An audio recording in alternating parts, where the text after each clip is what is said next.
এই আলোচনাটা আপনার শেষ মুহূর্তের প্রস্তুতির জন্য একটা কুইক গাইড।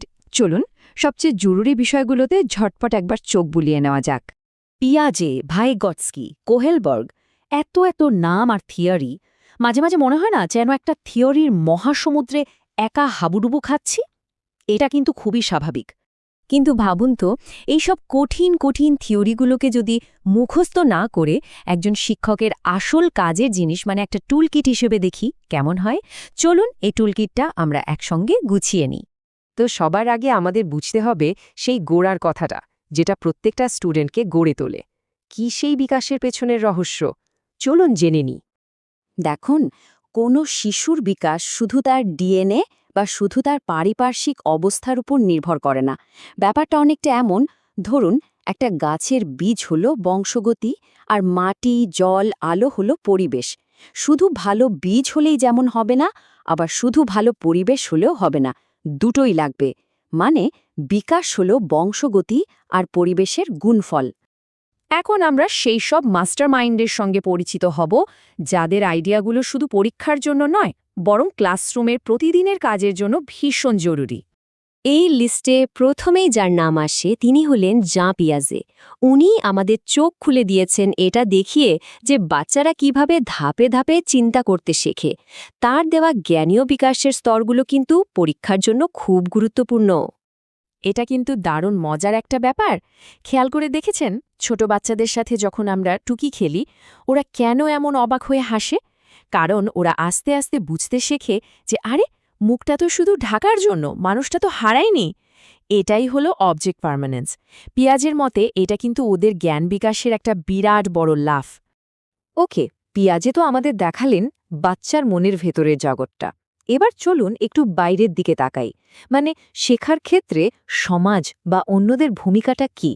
আর এই বিষয়ে কথা বলতে গেলে লেভ ভাইগটস্কির নাম আসবেই। ভাইগটস্কি একটা দারুণ শব্দ ব্যবহার করেছেন, ZPD। ভাবুন, এটা হলো একটা ম্যাজিক জোন। এই জোনে একটা বাচ্চা একা হয়তো কাজটা করতে পারছে না, কিন্তু আপনি যদি একটুখানি সাহায্য করে দেন, মানে একটু সাপোর্ট দেন, তাহলেই সে পেরে যাবে।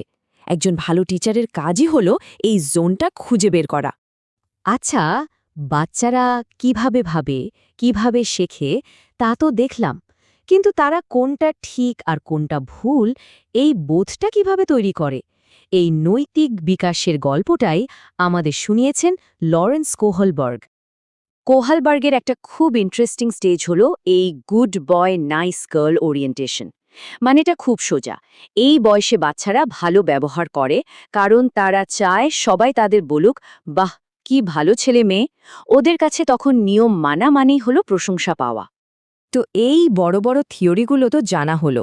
এবার চলুন একদম ক্লাসরুমের ভেতরে ঢুকে পড়ি, যেখানে প্রত্যেকটা শিশুই কিন্তু আলাদা, সবার শেখার ধরনও আলাদা। আর এখানেই আসে ইনক্লুসিভ এডুকেশন বা অন্তর্ভুক্তিমূলক শিক্ষার ধারণাটা। এর মূল মন্ত্রটা কি জানেন?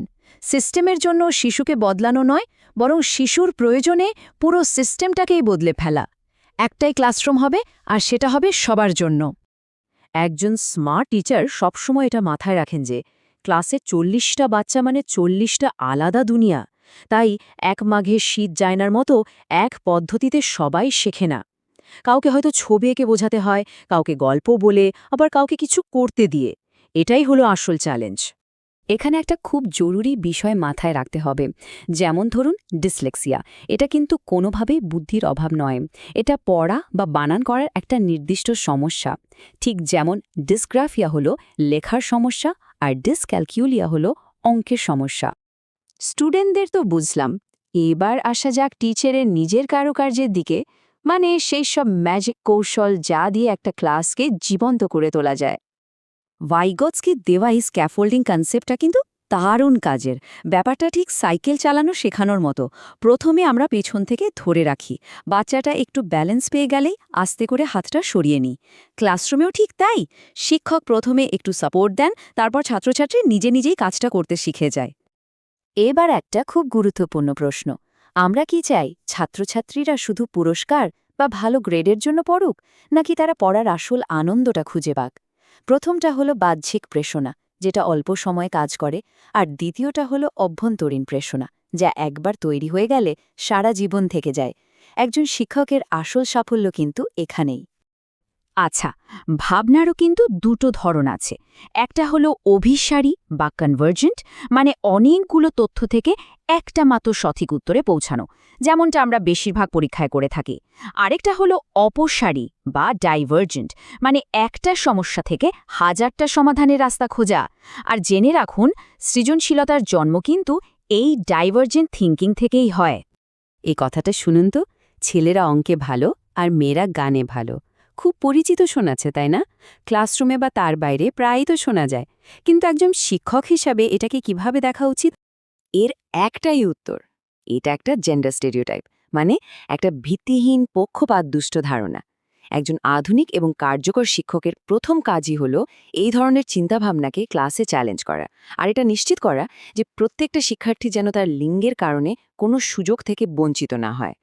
বেশ, আমরা অনেক কিছু নিয়ে কথা বললাম, কিন্তু সবশেষে প্রশ্ন আসে, আমরা যে এত কিছু করছি তার ফল কি? মানে একজন শিক্ষার্থীর আসল বিকাশটা আমরা মাপব কিভাবে? আর এখানেই চলে আসে নিরবচ্ছিন্ন এবং সার্বিক মূল্যায়ন বা সিসিইর ধারণা। এর সোজা মানে হল, মূল্যায়ন শুধু বছরের শেষের পরীক্ষার নম্বরের ওপর হবে না, বরং সারা বছর ধরে ছাত্র বা ছাত্রীর সব দিকের বিকাশ দেখা হবে।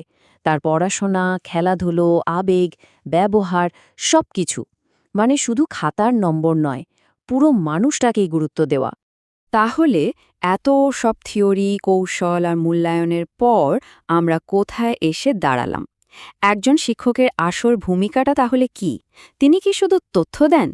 ন্যাশনাল কারিকুলাম ফ্রেমওয়ার্ক বা NCF 2005 আমাদের একটা দারুণ শব্দ দিয়েছে, সহায়ক বা ফ্যাসিলিটেটর। এর মানে হলো শিক্ষক জ্ঞান দেন না, বরং জ্ঞান তৈরিতে সাহায্য করেন। তিনি উত্তর বলে দেন না, বরং ছাত্রছাত্রীদের সঠিক প্রশ্নটা করতে শেখান।